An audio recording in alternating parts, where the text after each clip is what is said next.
He was absolute balance, perfection of line, curve, volume, mass, openness, density, elegance, the profundity of endless space. He aspired to create a work of art that would transcend the age through which he had lived. He laid aside his charcoal and drawing pens, started modeling, thinking that the maneuverability of the damp clay might bring him more freedom than the rigidity of the drawn line. Over the weeks and months he made a dozen models, destroying them, moving on to new designs. He felt he was coming closer to revelation, for he first achieved monumentality, then dimension, then majesty, then simplification. Yet the results still derived from artistry rather than spirituality. At last it came.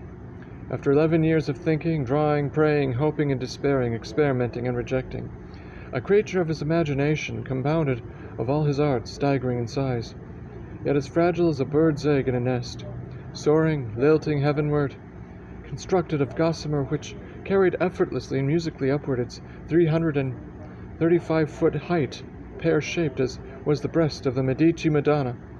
It was a dome unlike any other. "It has arrived," murmured Tommaso ecstatically. When he saw the complete drawings, where did it come from? Where do ideas come from, Tommaso? Sebastiano asked that same question when he was young. I can only give you the answer I gave him, for I am no wiser at 82 than I was at 39. Ideas are a natural function of the mind, as breathing is of the lungs. Perhaps they come from God. He hired a carpenter, Giovanni Francesco, to build the model. He made it of linden wood, 1/15,000th of the projected size. The giant dome would rest on the piers and on the arches that the piers supported, and on the circular drum, a wide cement base. The drum would be built of brick and with a sheathing of travertine. The external ribs of the dome would be of Tivoli travertine. The buttresses held to the drum by a framework of wrought iron, while the columns and horizontal entablatures would also be of travertine. 8 ramps along the lower drum would afford a means of carrying materials on the backs of donkeys up to the dome walls. The engineering plans took months to draw, but Michelangelo had the skill. Tommaso had been an expert. All work was done at the Marcello dei Corvi studio in the strictest privacy. The interior dome Michelangelo modeled himself. The exterior one he let Francesco indicate with paint. The festoon carvings and decorations were made of clay mixed with sawdust and glue.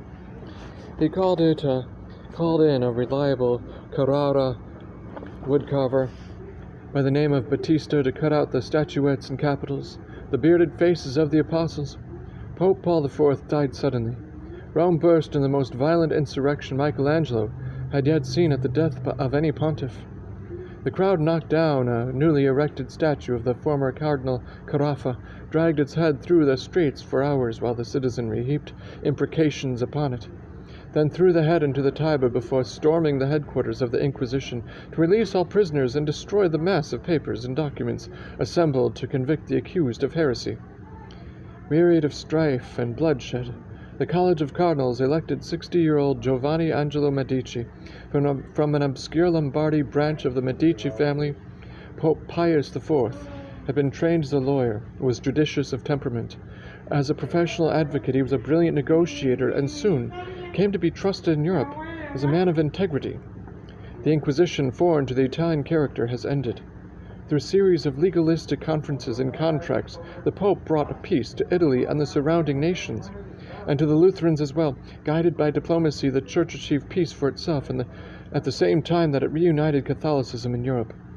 Pope Pius IV reconfirmed Michelangelo's position as architect of St. Peter's, providing him with funds with which to push the arches upward to the drum. He also commissioned him to design a gate for the city walls to be called Porta Pia. It was clearly a race against time.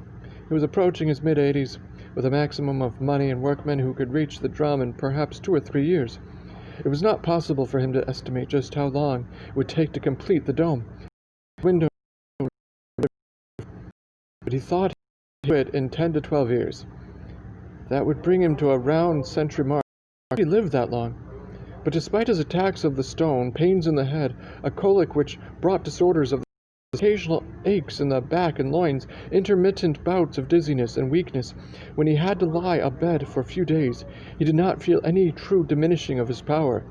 He still took walks in the Campagna. As he gazed into the mirror, he saw that there was a good color in his face, a vigorous shock of black hair on his head, albeit generously streaked, as was his forked beard. His eyes were clear and penetrating. He would get that dome built. Had not his father, Lodovico, achieved 90?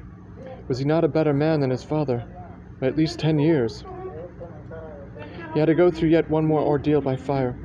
Baccio Biggio, who had worked himself up to a high administrative position in the superintendent's office, had documented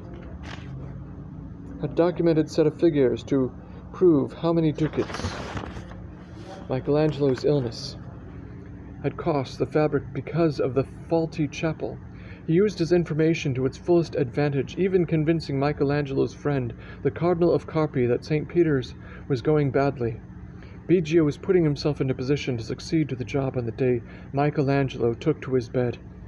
When Michelangelo no longer had the strength to climb the scaffolding each day, one of his able young helpers, Pier Luigi Gaeta, was appointed as assistant to the clerk of the works. Gaeta brought Michelangelo detailed reports each night. When the clerk of the works was murdered, Michelangelo proposed that Greta be promoted. Instead, Baccio Biggio got the appointment. Gaeta was dismissed entirely. Biggio began to remove structural beams, take down scaffolding, and prepare the fabrics for a new design. Michelangelo, crawling painfully up the scaffolding of time, past 87 toward the 88, was too stricken by the news to get out of his bed, which he had removed into his studio. "But you must," cried Tommaso, trying to wake him from his lethargy, "or Biggio will undo the work you have done. He who contends with the worthless achieves no great victory. Forgive me, but this is not a time for Tuscan adages. It is a time for action. If you cannot go to St. Peter's today, you must send a deputy in your place. Would you go, Tommaso?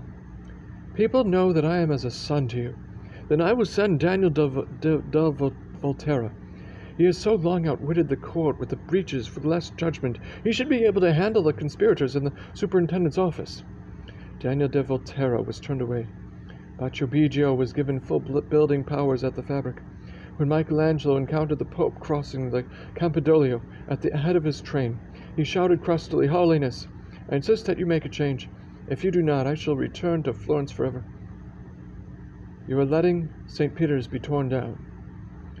In his astringent courtroom manner, Pope Pius IV replied, "Piano, piano, Michelangelo, let us go into the senatorial palace where we can talk." The Pope listened carefully. "I shall summon the members of the fabric who have been opposing you.